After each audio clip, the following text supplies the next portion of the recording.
Europe 1 matin, Maxime Switek.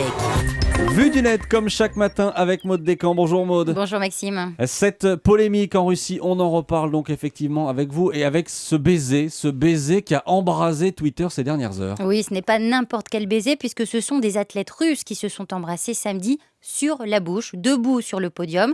Ksenia Rizova et Tatiana Firova venaient juste de recevoir la médaille d'or pour le relais 4x400 mètres dames aux mondiaux de Moscou. La scène a été filmée par les caméras du monde entier et s'est très vite retrouvée sur les réseaux sociaux accompagnée de cette question.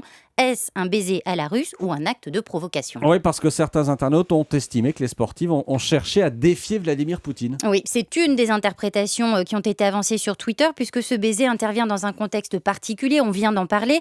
Une loi a été votée en juin dernier pour lutter contre, je cite, la propagande homosexuelle devant des mineurs et elle concerne particulièrement les sportifs. Dans quelques mois, les Jeux Olympiques d'hiver de Sotchi en Russie vont débuter et le texte qui a été voté empêchera les athlètes gays de montrer leur homosexualité sous peine d'être poursuivis. Alors le baiser qui a été échangé samedi sous les yeux du monde entier a affolé Twitter. Pour beaucoup, il n'y a pas eu de doute, il était directement adressé au président Vladimir Poutine.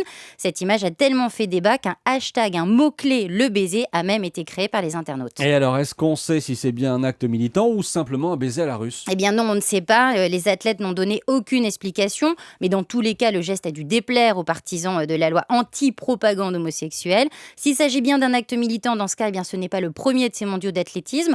Mi-août, c'est l'athlète américain Nick Symmonds qui a dédié sa médaille d'argent aux homosexuels en Russie. Il a été le premier athlète de ces mondiaux à dénoncer leur situation.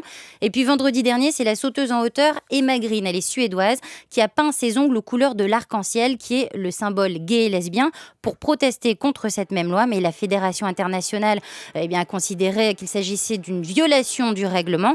Elle a dû repeindre ses ongles en rouge. Et puis du côté du Kremlin, une réaction hier soir du ministre russe des Sports. Il a estimé que les médias occidentaux accordaient beaucoup trop d'importance à cette loi anti-homosexuelle. Voilà pour l'avis du Kremlin. Merci Maude Descamps, c'était Vue du net sur Europe 1.